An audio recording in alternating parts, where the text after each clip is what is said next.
And go. She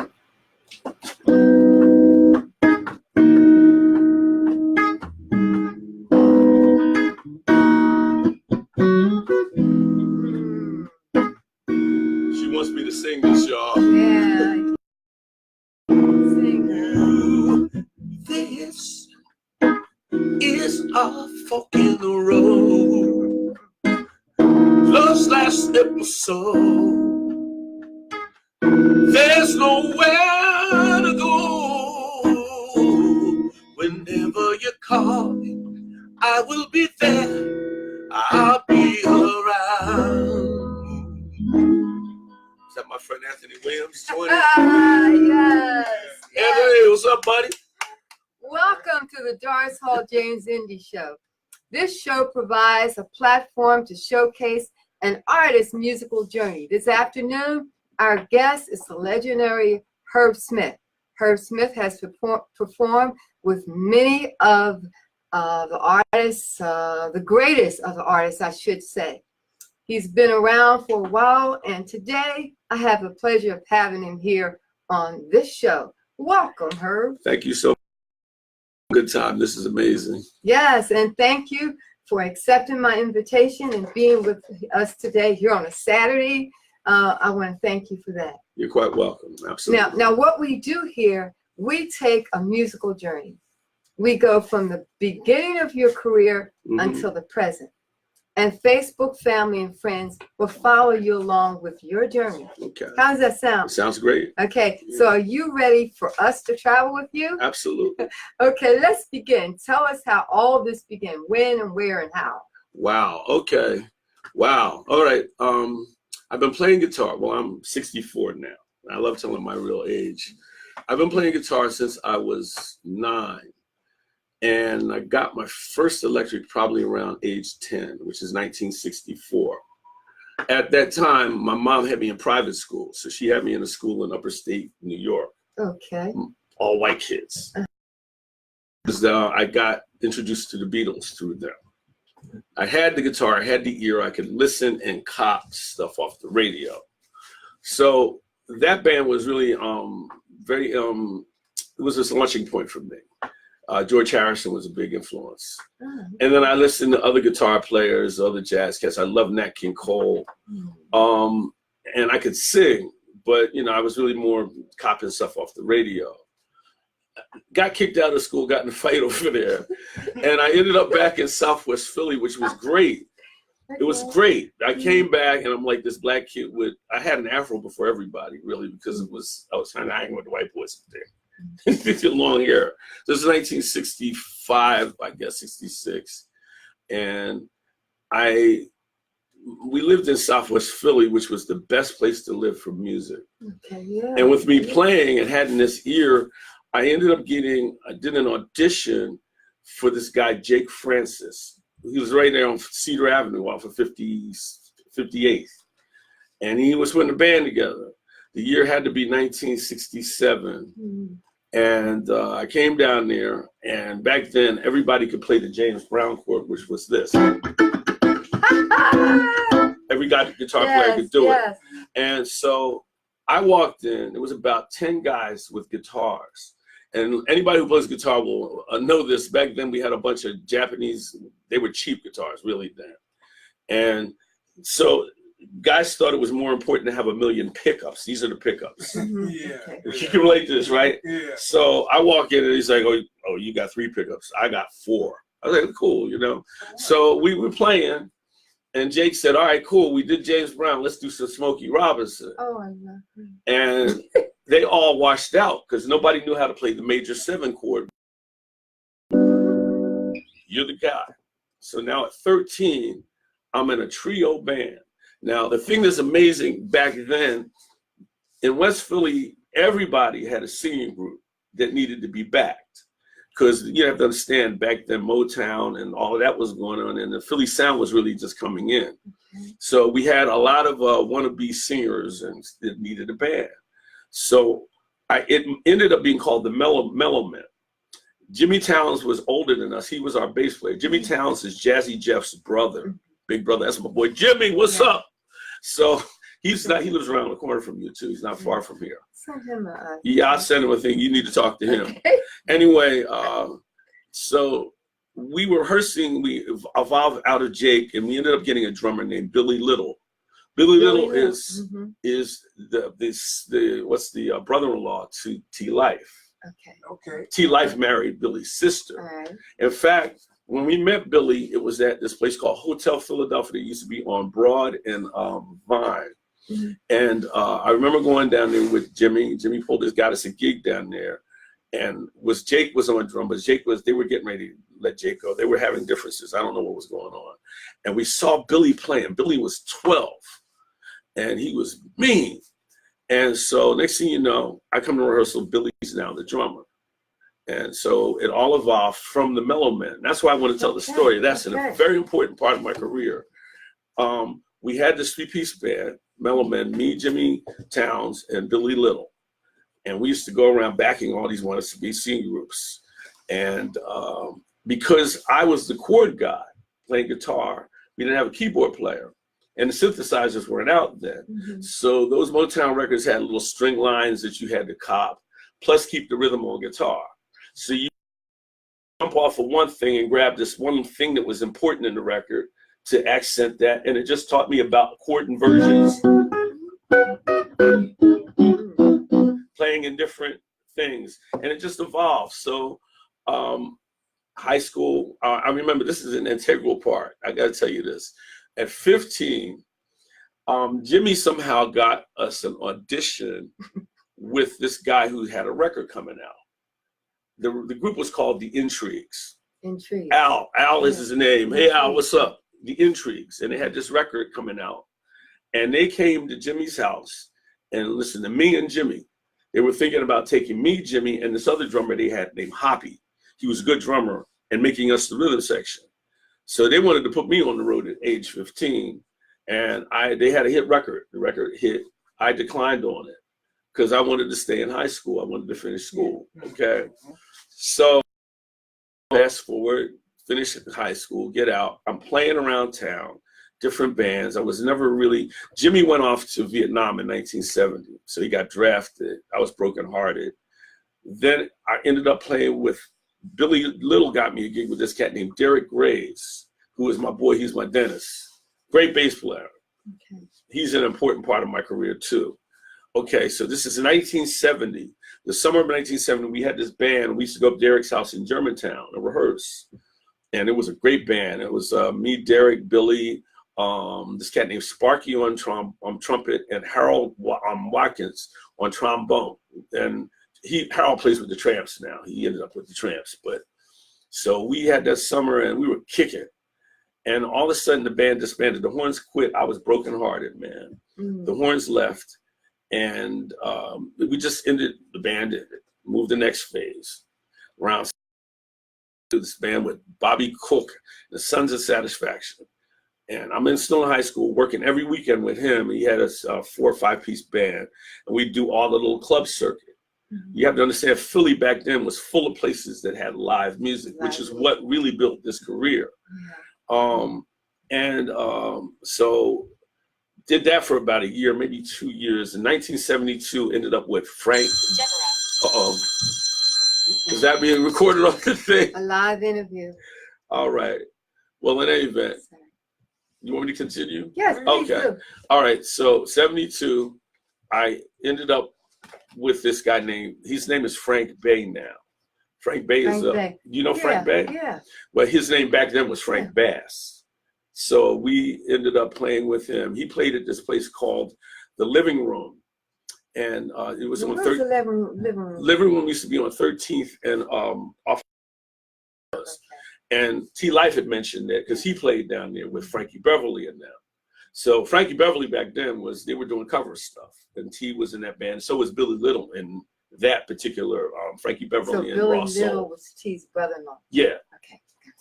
Anyway, so I met Frank down there. He was in another band, and this cat named Butch Kirsten was on drums. We ended up starting a band in 72 called City Hall, which was really crazy because Frank was the leader, and he fangled a way to get us a school bus. Went to Jersey and bought this used school bus. And we took the seats out the back. Chappie Washington was in that band. Pat Woodlaw was our female vocalist. And Moises LeBest was our bass player.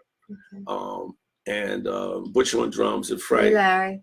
Okay. Anyway, so we did that for about a year. We had the bus like the Partridge Family, bunks and everything. And those days were so crazy. So we got to 2 gigs and the bus died. Oh. This was it. So we had no more school bus. But then the band kind of disbanded. He got us a lot of work. I think the pinnacle of that thing was he got us a thing where we were opening at the Wonder Gardens in Atlantic City for B.B. King. And that was great. That was a nice. Yeah, it was, and we did like I think it was like 1 or 2 gigs down there. I forget, but yeah, BB we were opening for the headliner. Anyway, so fast forward to '73. I'm still in high school. Well, 72 in high school. I graduated a year later, but I graduated in the beginning of '73. I had auditioned. I went down to Sigma, heard about this audition for guitars with this group called First Choice. Stan Watson, right? Yeah. Now, in fact, I went down there and I got picked to be the guitar player by Norman Harris. Okay. Another Philly legend, y'all. Yes. Norman Harris, okay? The great Norman Harris. So he made me the guitar player with First Choice. And we just did an interview with them. You did with Norman? No. I was going to say Norman passed. With First Choice. Yeah, I saw that. Yeah. Those are my girls. Yeah. Well, yeah, so I got that gig in '73. Rochelle Fleming was the lead singer and the net guest. And back then it was Joyce Jones. It was that was the trio. Anyway, so ran with them for about 3 or 4 years, I believe it was. How was that experience? Tell us about it. It was great. It was great. It was great from a lot of, but you gotta, I graduated high school at the beginning of '73. June, they got me headlining, backing them at the Apollo. So I'm like, it's like crazy. And Stan Watson was the cat. His whole thing got built from building the Delphonics. Okay. And so he had the Philly Groove record label. We used to rehearse at his old place that was on 52nd and Spruce, that building there on the corner. And it was great when you're that young. At the same time, we were being exploited like crazy by Stan. Well, did Stan have many artists at that time? No, I think when he had the Delphonics first, that was his first artist that broke. Okay. In fact, Stan, if you ever saw the Unsung on the Delphonics, yes. They talk about that. He I remember them telling me before he did all this, he was a wreck chaser. And what wreck chasers were, this is that word I got from the family back then. Okay. And you have to admire that, because when you're black, you got to hustle. You got to figure ways to make it. Yeah. So this is before he ended up having that record store, before he had their company. They had cats who used to have a tow truck. Yeah. And what they explained to me is if there was a wreck on the Schuylkill, there first, you got to get it off the Schuylkill. Right. And so you'd have a radio and listen and run down, and he did that kind of thing. And I guess he built enough money, and got a record store on 52nd Street. 52nd Street was the bomb then. That was our community, okay? Yeah. We had clubs, and it was just awesome.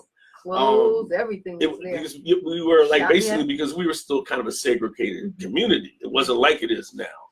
We are still, but you know what I'm trying to say. So, so he had the record store. From what he said on Unsung, he heard this guy singing. He went down to get his hair cut, and then that was Poogie, and then they started the Delphonics. He tapped Tom Bell, who's a keyboard player, from what I understand, who played at a lot of clubs and played at the Uptown, and asked him to produce, and the legendary Tom Bell was created. Tom Bell. And I remember one time walking down 52nd Street. Now this is after the Delphonics were there. This was before the First Choice. So I'm walking down 52nd Street. I went past that building. I heard music, and people were walking upstairs. And I'll never forget this. The Delphonics were rehearsing, but they let people come in. Okay. And I got to meet Tony Bell, who was Tom Bell's brother. Tony Bell wrote, I performed the song "Stone in Love with You."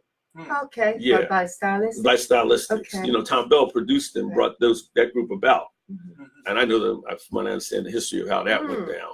Anyway, but So it was Philly. It's just it just had going on. it just did. It still does, but it's a different thing now. But it's a cool thing too.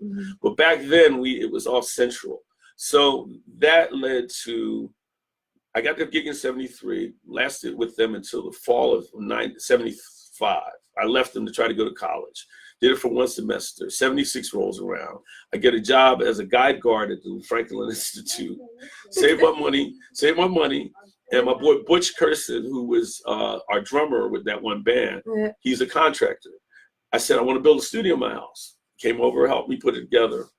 He had a spare carpet, and we put it together. Since I could play drums, I had a way of letting people hear things.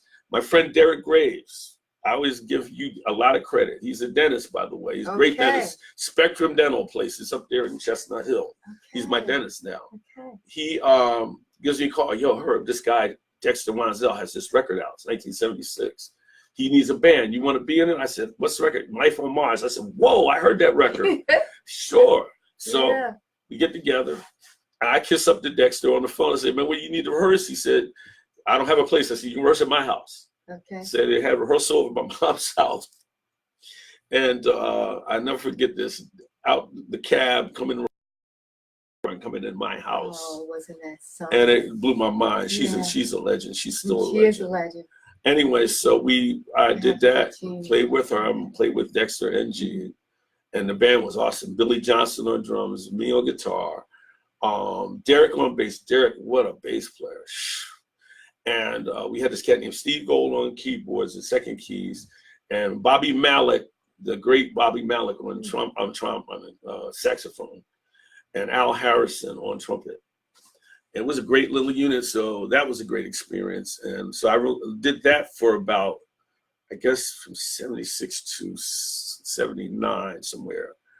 And the band his band did different things. Through Dexter, I got to play on a lot of records. Dexter was a great producer. So you were a studio musician by this time? Through him, yeah. Well, I had the talent, but I landed that gig through him, and he had got called in. He cut a deal, with Kenny Gamble and them to be a staff producer as well as having records out.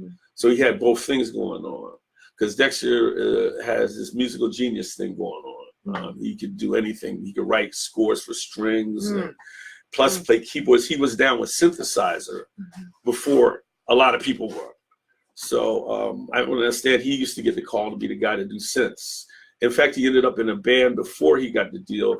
Was Yellow Sunshine. He was with that band. I think T-Life was in there, or either Roland Chambers, I forget. But anyway, he ended up getting the gig as a staff producer with Kenny Gamble because they were getting so much work. Through him, I got to play on records. And I've got some classic guitar stuff out there. The Stylistics is one, Hurry Up This Way Again.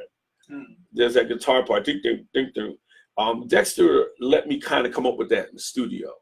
And just let it live, and I give you so much credit. Yes. And Cynthia Biggs, and it just was great, man. And so then that led to me getting offered the Patty gig in 1980. Oh yeah, let's talk about that. Okay, the work started slowing down a little bit with the Philly thing, and so I was offered the Patty gig, and I don't know if Pat knows this or not, but when I was first offered it, I turned it down. 6 months later, the guy who managed Patty's band also managed Dexter. So he knew my pockets were not happening. Because about 6 months later, because we hadn't been working. So I got called back, yo, that gig is still there for you. You don't have to audition. So I took it. And I'm so glad I did. I ran with Pat for 20 years. Oh, now tell us about that experience. It was a great experience. Oh, man. To me, it's almost like I'm so grateful. It's like a fairy tale to me. It's like, I'm still basically that kid that was 14, but just older. So I look at that ride and like all the experiences when I first got with her, 1980, it was great. I mean, I didn't want to do it at first because I'm backing a singer and I did that with First Choice, but through Dexter, I was placing songs. I was getting songs to happen. I actually had some songs out. So you were becoming a songwriter? I was getting songs and getting into the production thing. Okay. And that meant more to me. It was more valuable. In fact, my incentive to take the gig when I finally took the gig with Patty was Mommy on Me, because the sound of Philly was dying for whatever reason. And I think when I read something about the major labels were getting rid of a lot of the independent labels, and they were bringing things in-house or something. So the music business was being conducted, I believe, in California more. And if you know anything about music, it's about who you know. You can have all the talent in the world, but if you are not in position for somebody to say, yo, man, come on, we're going to do something with this. And Dexter was a facilitator to that. Kay Williams was also. I had a hit record. I had a hit record through Kay Williams.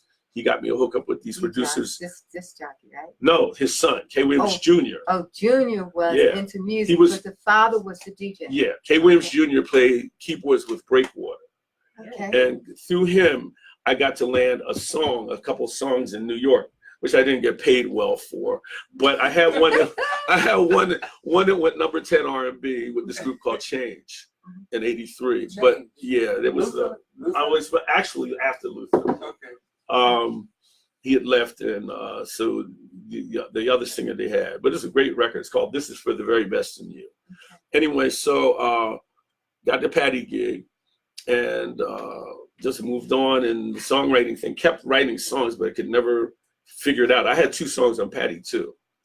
One is called I Can't Forget You. Me and Terry Wells wrote it. And the other one is We're a Family, that I wrote. And Patty actually performed that one on Soul Train. It wasn't a big record, but it was received positively. So if you look it up. Bell did it. So I mean, yeah, she dug the song. So you can't ask for much more than that. And I still get royalties for those songs. Yeah. But then, I guitar player with her, and to no fault of anybody, I look back at my career there. I guess I might not have been the most aggressive in terms of self-promotion, and you kind of become like the sideman, but her gig grew, and I made money through it, and I was able to find growth and establish. So you did a lot of traveling. A lot of travel. I traveled all over with her. Okay. And Patty is awesome. The way we were treated on the road, she had brand new tour buses. Patty LaBelle. Miss Patty, you know how much I feel about you. Hometown. She had us in beautiful tour buses, the best freaking hotels. Yes. We had like our own suites.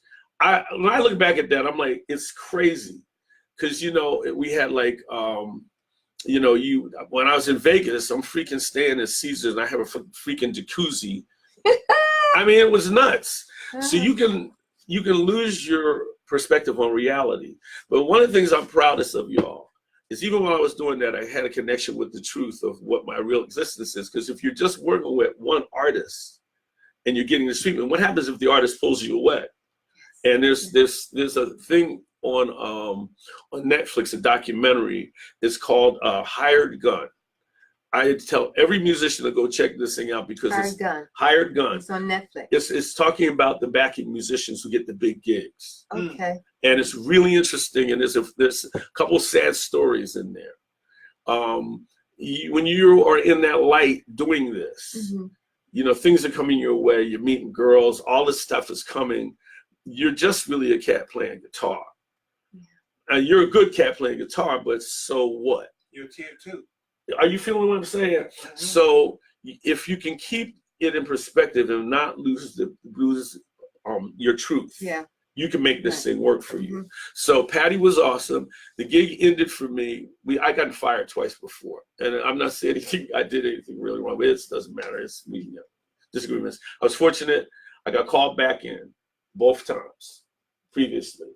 So I got to do basically a 22-year run. I was gone for 1 year at one firing point and another year at another firing point. And then we all finally got the real firing in 2002. But like I just telling you, man, Miss Patty, she may needed to have the thing of some younger faces behind her. You got Cat who's been with you 20 years. Maybe you need that inspiration of the excitement. Whatever the reason, it's her prerogative to do that. So you need to But I grew in that, and I put together the right house that I knew I could afford. Plan B is school bus. I still drive my school bus. Oh, okay. Oh yeah, I was driving a school bus. I picked up the gig with Patty in '80 and started driving a school bus in 1980. So back then I would, call these companies if you need a driver when I'm home. That was the hustle. You're a musician. It's like You have to have a hustle. you got to have a hustle because this guitar thing can happen and then it's gonna go away. So you need to put it together so that you have other things. So through Miss Patty, I was able to pay off Mom's house. That's the first thing I did. Okay. And now I rent that house. Okay. The second thing I did while I was there was bought another house for me and the family in a really good school district. I didn't really know at the time, but that I knew I could cut if I lost the gig and do the school bus thing. And you manage your credit. I didn't have a car note then, and you just make it work. So it was great. It was great for me because I kept reality and I didn't do the drugs. Yeah, I didn't do the drugs. There was something you said that I want to go back to. You said that although you were living or you were put up when you traveled in these fancy, beautiful places, you still kept it real. You better. Reality-wise. You better. You still kept it real. You still knew who you were. Yeah. Okay? And not go off in the orbit thinking that you were somebody or something that you were not. Because the bottom line, you had to come back down to basics. You better believe it. Now, the one thing that I love about Pat and Bud Ellison was our musical director. I think they would take you for what you gave them. So for me, they knew I was on the more real side with things. And they dug that. It was cool. There's some other guys who lived in a kind of an illusion. Now, we didn't have a lot of those. But I think on par, most of the musicians who did that scene ended up keeping it level and making it wonderful. I want to give my boy John Paris some love. John Paris played drums with us. I just forget the years, but he's a great drummer, real cool dude, man. He's from Cali, right? And he was, I guess, more connected. So when he left Patty, he ended up getting a gig with Magic Johnson. Magic Johnson had that TV show. I remember. And he had a band. Well, John played in that band. He did that for a while, and he was able to migrate to different things. But he's been now the drummer for Earth, Wind, and Fire for, I've got to say, maybe, I don't know how long. He's been there a long time. So you're still connected with many people. Oh, yeah, when he comes back, when he comes to town, he always calls me to come down and see them. And so John is awesome, man. And there's a lot of, he's very cool brother. He had his head on. And you have to use your career and pace it and plan. Now, in my situation, I'm from Philly, and maybe I didn't really do well in getting to know a lot of the Cali people, but it really it didn't really much matter to me, in my viewpoint, because when I was let go from Patty, I was 48 years old. And if you know anything about the music game, it's a young man's game. Now, you got this young kid that's coming up behind you, and he got nice tight muscles. You know what I'm trying to say? So he's gonna look better on somebody's stage than my old ass. And I'm being real with you. So you gotta kind of understand that you have your time in that journey, but move to another journey. Now, I wanna let your boy Herb has done real well. I'm so proud and so blessed and whatever you wanna say that I've started my own business, guys. I've been playing at different restaurants. I built backing tracks. I wish I could play these tracks. I build these tracks, and I have 3 singers I hire. I alternate, a female vocalist, and I sing. And you guys can look at my Facebook page. They can figure out how to get the Facebook page to y'all. And I've been at one restaurant now 11 years every weekend. Has it been that long? Is that the one on Thursday? That's the one on Saturday. That's I got to go to that now. What time is, by the way? Keep an eye on That's the one. So what time you got? On Thursday. 4:21. Cool, on Thursday, you do something too Thursday evening? Thursdays at Panache. Panache is in Bluebell. Every Thursday for the rest of this year, we're up there. I use myself, me, or even Miss Kim Payton or Jackie Gibson. Okay. Those are the 2 ladies that play at Panache. Now, the one over tonight, that's in Ben Salem. That is where I started this business. Miss Maria La Peraza. Love you, Marie. Thank you for this gig. She saw it in me, man. Yeah. And they have a beautiful grand piano up there. And La Chena is the restaurant. It's in Ben Salem. I think it's 2233 Galloway Road in Ben Salem. It's kind of around the corner from Parks Casino. So if y'all ain't doing nothing, come on up. Great food, And good you're people. there every Saturday. Every Saturday. Okay. And then I have another room called Baco. Baco? Yeah, that's up in North Wales. They've been booking me every other Friday. I have a trio I play with, Rich Santucci and Frank Coakley. We do, they use me a lot at Osaka. That's on Wednesdays. Not every Wednesday, but I alternate with a great keyboard player named Anil. But we've done a lot of things. So Rich Santucci is the kind of leader of that. He hates me saying that because when I'm there, he likes to call it my thing. But Rich, yo, man, you're awesome. Great drummer. Yeah. And found a way to keep a hustle going with this music and make money. And you sure have. And and just listening to you talk, you're doing so many things, you know, and you started your own business. You started your own music business. Yes. And that's great because you took all the learning that you've learned and all the transferable skills and you build another, continue the journey for Herb Smith. I've been fortunate. I want to say this to that. You know, I taught myself how to play keyboards. Okay. I've been doing this track thing since the late 90s. I first started getting gigs doing this at a place that used to be, it's not here anymore. It was O'Hara's Fish House. You know O'Hara's? On 38th Street? 7th Street or whatever it was. And Walnut or Chestnut? Chestnut. Yeah, okay. And I came off the road with Patty. I was in Patty's band and I was sitting having dinner. And this guy was playing piano and a girl was singing. He's a feature entertainer there. So I said, oh, I could do this, but I couldn't really play piano then. Oh, stop hitting the thing. Okay. Sorry. So I went to the guy. I said, look, I went home. I had all the gear from being a songwriter in the basement. So I started making some cassettes with me singing of certain, contemporary songs or cover songs. And I couldn't play keys, so I had to laboriously take the metronome on that keyboard all the way down and find the chord patterns for, like, I was playing I'll Be Around, it's 2 chords, but getting those 2 chords to play in time was hard. But I got it, and if I made a mistake, I played the whole thing down, and I would go back and fix the mistake. And I did it with about 5 of these songs, put it together and gave it to the guy. He gave me gigs. Oh, this is the crazy, the cat gave me gigs. I'm like, wow, so how am I gonna pull this off? So we didn't have iPods then. So this is like 1995, 96. So I had Sonic that could hold in Sonic. That's the one I had, right? Yeah.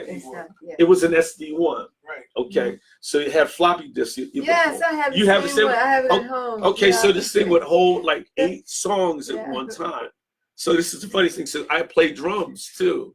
So the way I got over with the gig, I had this keyboard stand retrofitted so it would sit by my sock cymbal. And back then it was a little cold. You couldn't see anything. I put the speakers out front.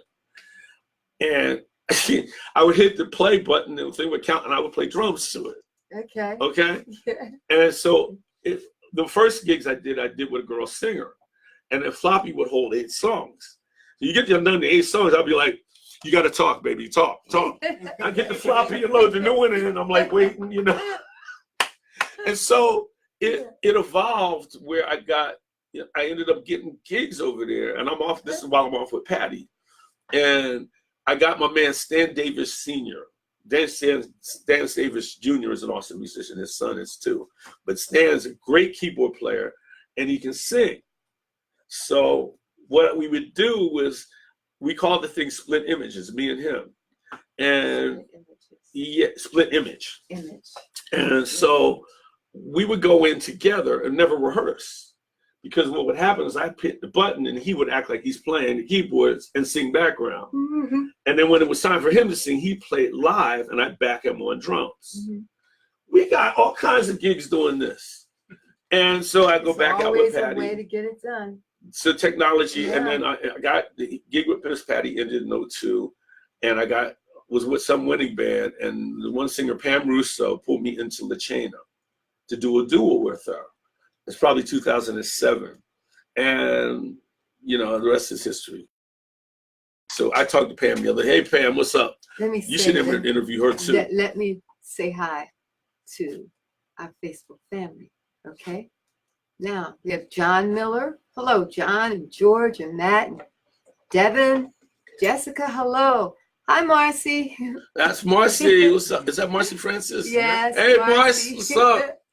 Rosie, James Jackson, Marco, Kenny Jenkins. Yeah, that's what cat. Steve McGrin. Wow. Michael Jones, Walter Prescott, Don Collins. Wow, Paul this is amazing. Kinderfeller, and then we have Alan Wayne, Anthony Williams, and Larry Hall. Anthony Williams, I think that might be them? my boy from Florida. I'm not sure. Oh, gosh. Thank you for joining in today. Our guest is Herb Smith, and we're being produced today, as usual, by Philly Live Radio. Let's continue this interview. Okay. Okay. Sure. I'm enjoying this. This is great. Okay, so now you've already told us what you're doing. Right. Okay. And I like it because you're encouraging other musicians now that there's transferable skills. Right. That you're playing an instrument, but you can take and you can do so many other things to keep you working. That's right. Just by using your head, you know, and it's a lot of technology out there that they can use. They can even create iPods and put their music on. Is that correct? That's right. Well, that's what I do. Okay. So I take their MP3s, and basically I go in my studio. I found a way, since I am a drummer, this small MIDI studio, but I actually play real drums on top. The bass drum isn't real. I found a way to, you know, a lot of times what I do for cover stuff is I'll record the actual song and then build the track to the song. I play my electronic drums to the song. Since I do play drums, I know what that cat was doing on that record. I didn't go to college, but I know that what was happening on those old records. And so it's really important that you get it to feel like what was going on that record, because that's really the business. Right. So I'm recreating the experience that people know about people are this looking song. for that when they hear the song. It's so vital. I'll give you an example. Like today, you can produce stuff where you use the click track. Click tracks are cool, but the only problem with a click track is for old school music, it's mechanical. It becomes too mechanical. And so you what I like to do, I'll give you a classic example. I rebuilt the song Street Life. Yeah. Now the drummer, I think, is Styx Hooper. I think that was the cat's name because it was the Jazz Crusaders, you know. And he was a jazz cat who played drums, but they were playing rock stuff. I only mention that because he had this beautiful swing he did the way he played that pattern. But the song, I don't think they did it with a. And the song starts bam, bam, bam. It's not there. By the time that joint ends, it's like street light. It's flying, right? So it's like it moved up in tempo. So what I wanted was my track to do the same thing, because that's part of the experience. I didn't need it to be perfectly metronomic. So what I did was I recorded that song and played the electronic drums on the keyboard to the record. Got it locking good enough, because, you know, it doesn't have to be perfect. I'm not recording, but it's good. It's good when my head is like, yeah, I'm doing it. I'm in there. So once I get the drums and it moved in tempo just like his did, I rebuilt everything. Played the keyboards, found out what those keyboard parts were. I think on that one I had to slow it down because I did that. Great work. Yeah. Joe Sample. As long as you didn't hit quantize, you was good. Yeah, well, quantize wouldn't be relevant because you have to have it to the beginning of the grid for the computer to catch it. What I'm getting at is if you did what you did and you hit quantize, it would try. It would be crazy. It would be crazy. The computer would be like, I don't know what you're doing, man. So it wouldn't have anything to do with music. But so then I just build it like that. Once I get them locking, and then I just build everything back. So the track goes, it grooves and goes faster. And certain songs I want to do that. Certain songs I don't want to do that. It's just knowing what you want to do and what you're aiming for. We did Wishing on a Star. On the end, the drummer's doing 16th notes. And see, I use real drums on these tracks. I use a real sock and a real splash and a real snare. And you know, if you know studios, so a lot of the older records, the way they mic'd drums back then, it wasn't like they had a million tracks. So they would have distant miking, like you're doing. It should be up in the air. It might be so. There's a beautiful thing to that, because that drum is now getting the impression of the room in it, and you want that on certain songs. And you can manipulate. And so if you just know what the record is that you were trying to do, how they were doing it. And I'm so fortunate I grew up in the time I did, because we did the sessions. We saw how they cut the stuff. Earl Young, you are a great drummer. I love him, man. Earl Young. And anyway, so they laid some great records. And back then they weren't even about a metronome. I don't think he just had a good timing thing. And but the way they did it down Sigma, where they had everything taped, because it's the 70s. They had masking tape on everything. It was great. I'm serious. I remember this because they had the big bass drum, this big old bass drum, and they had like stuff with pillows or something. Yeah.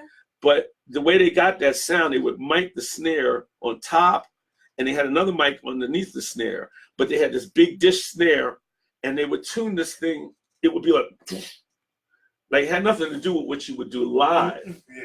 But it was part of the sound, and that was what was making those records of the 70s. So if I'm going to do a record from then, I know I used to get my baby's towel and put it on a snare drum and find a way to emulate where you hit the snare for the mic to grab it enough. So I'm emulating that story of that record, because the experience of these songs is what people trigger to. Yeah. And every business I've got going on with that is just giving them back what they know. And you have such great memories, don't you? Yeah, I'm a musician. This is it. This is it. Memories of things you've done, and I'm sorry, my face. And you're still doing so many things. Yeah, Now, how about, do you have a CD coming out? Well, I have one that's online. It's on CD Baby. I've got new material. You have something on CD Baby? Yeah, it's called Old Heads Do It Better. Say it again. Old Heads Do It Better. Okay. I came up with this thing. I want to say thank you. Yes, Steve. I think I put that together. Chiquita Green sang backgrounds on that. And we did that, I think, it must have been a little while ago. I forgot when I put that out.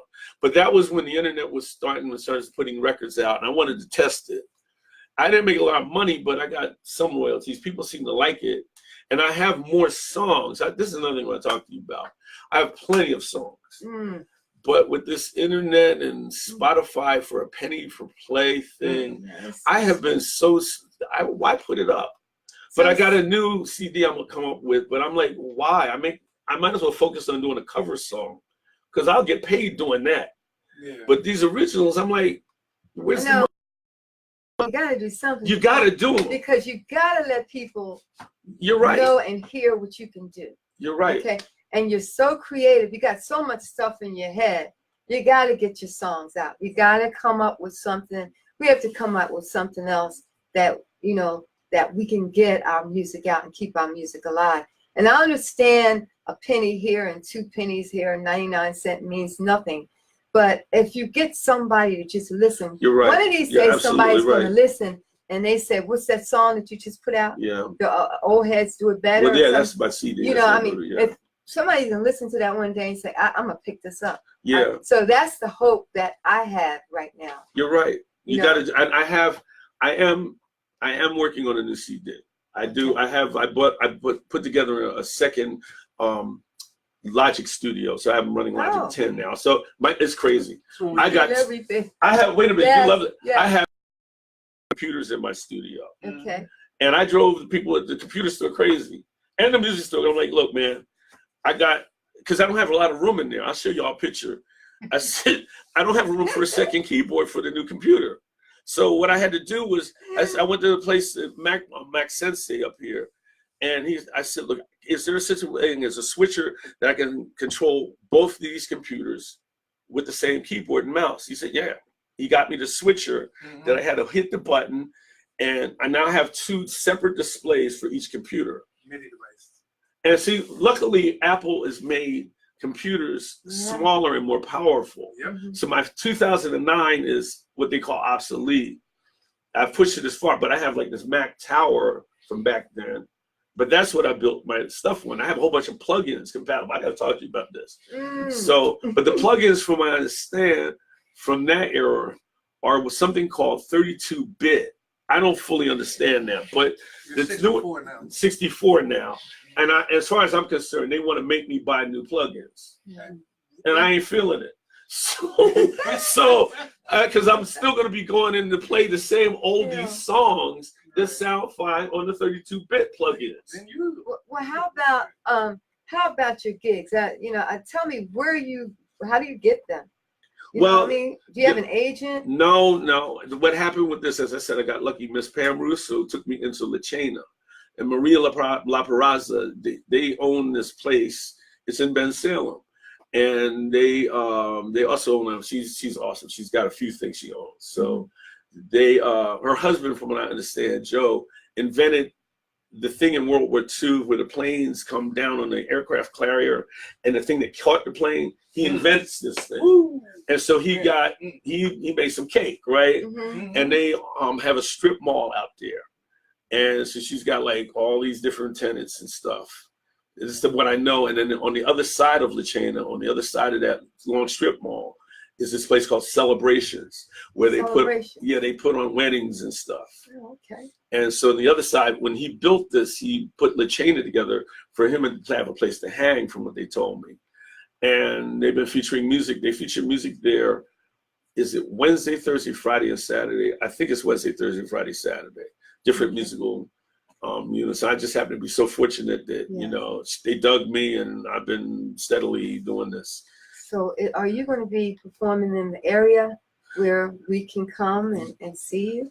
Actually, I have one more gig coming up at Romarco's. Do you know where Marco's is? No. Do you know where the Kmart is on Baltimore Pike? Yes, I do. Right up the hill. Right up the hill on the left side? On the right-hand side. On the right-hand side? If you were like in Kmart, I know where he is. Yeah. Have a deck in the back.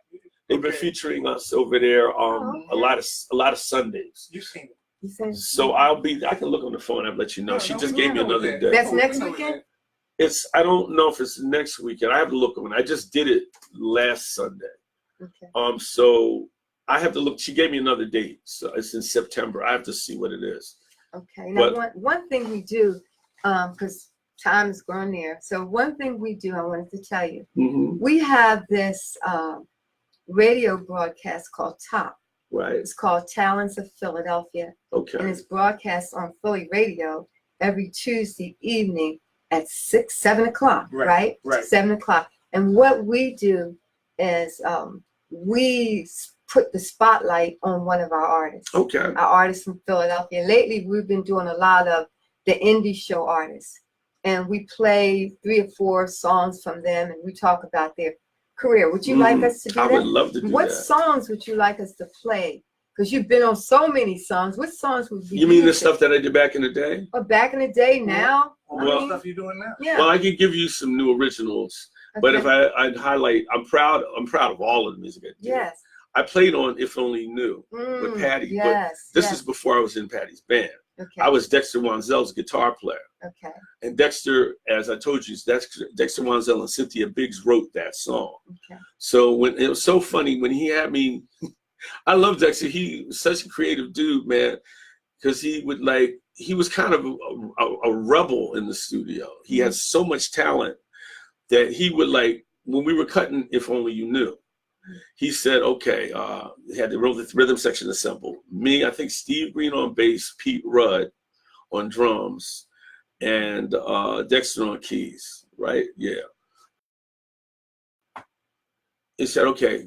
So we went in and started through playing. He said, Herb, don't worry about it. I'm over W. Because I didn't know what to play, what she's singing. As a guitar player, I need to know what the singer's doing so I can figure out where I'm, how to compliment, So he got the bass cut, he got the drums cut, and he got his piano cut. They all left. He said, Herb, stick around. So I stuck around. He put me in. He's going to play the track. I'm like, what's she singing? Don't worry about it. Just play.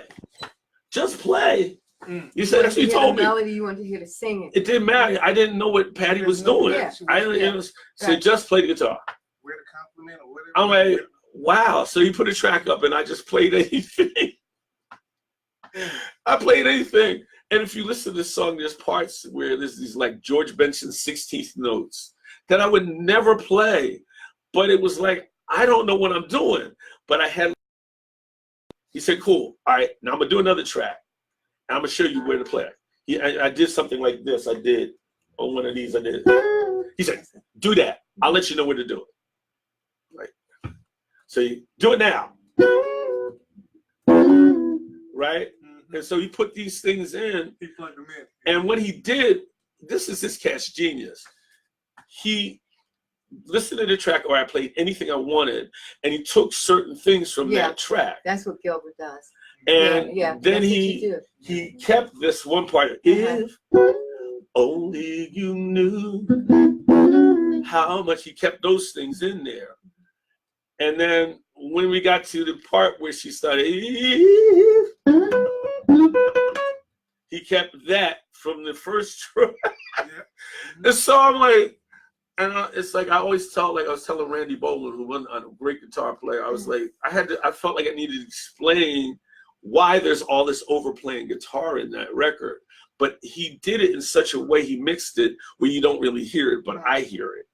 Well, one other thing I want to say is before we have to go, on Fridays of each week, we play your audio. So what you're hearing now will be on the radio. Okay. And we play it on a Friday at 6 o'clock. And then Gilbert, but it's in conjunction with other artists that we're already. So it may not come on for another 4 or 5 weeks, but you'll be notified when it comes. That's going to be awesome. Okay. Now it's almost time for us to leave, but before we leave, I want you to take us out. Okay. Take us out. He's going to take us out, but he was asking if we go ahead and play through his phone. Yeah. Let's see if we can do that. All right. Put your phone out. Let's see. You want to hear one of the tracks that I'm keeping this thing going? We have to learn as we go, right? Yeah, we're going to try this. Hey, Facebook, cool. y'all. I love this. Okay. All right, I'm going to let y'all hear what you see is what you get. My interpretation of that song. Okay? All right, I need you to plug it in right here with this. Okay, let me just look up music here. Is this long enough? Be patient with us, Facebook. Yeah, patient, technology. What can you do? Okay. All right, let me look that song up. My phone, by the way, has saved me. Gary is on. Helen, hi, Helen. My phone, hey guys. Hi, T. Hey, T, what's up? T. That's my cat. He's on. T, what you talking about, her? T Life is a big influence for me. I want y'all to know that. He's a big influence for a lot of people. Yes, indeed. That's my God, man. T. And then we go into Jessica says, you're the bomb. Oh, is she talking about you? No. Hi, Jessica. Oh, she said, T Life, you're the bomb. Oh, T Life. This ain't T Life show, Jessica. T Life is saying, what are you talking about, Herbie? I want to thank you. We have John is here, Matt, George, and Deb. Hi, Devin. Well, let me put my bag so down. we're going to get here and we're going to play this too. All right. Now, this is one of my backing tracks, guys. This is why I'm still working, because I sit in my studio and I make these. My cell phone has saved me on gigs because I have another iPod, but I've forgot to bring the other iPod, and this thing has kept me going because I put them on the phone to proof them in the car. Right. What you see is what you get. I hope you can hear this thing. You got anything? Did something get unplugged here? No, hold on. Did you push it in? There it is. See, if y'all could go direct, you'd hear it better. Yeah. That's me singing background. So what I have is I'll have the girl with me. How's that sound? Can't hear you. Why don't you sing? Well, okay. My voice is crazy. Some people are up to know. Sounds good. Oh, but baby. Yes. I'm for real. My chop's just shot right now. I'm as real can get. If what you're looking for is real loving, and then what you see is what you get. I need some tea, y'all. What you see, Let's sing the background. What you get, you sing. What you see, it gets over.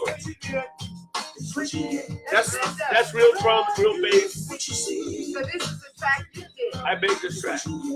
Great. But I have my girl singer and I have stuff for the girls to sing.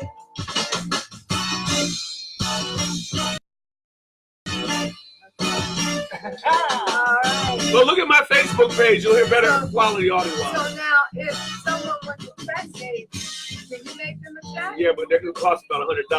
What's that, man? Well, they'll go online and get them for $12. $12. Yeah, but that won't be. I need that because yours. it's Probably and then you deal, when I do it myself, I'll do it if they want me to, but so long as they're open-minded and, there's a lot of people, well, this isn't what's on the record, you didn't put that in. I don't want to hear all that. All right, ladies and gentlemen, it is that time. We thank you for Thank you, joining guys. us. Thank you, Facebook, family, and friends. Thank you, Doris, for this. Thank you Herb. so much. Thank you so much. Hey, dear. thank you, man. Thank you. Cats. Keep joining us. Thank We'll you. see you on Thursday at 7 o'clock. So we're done? All right. Bye-bye. Nothing else?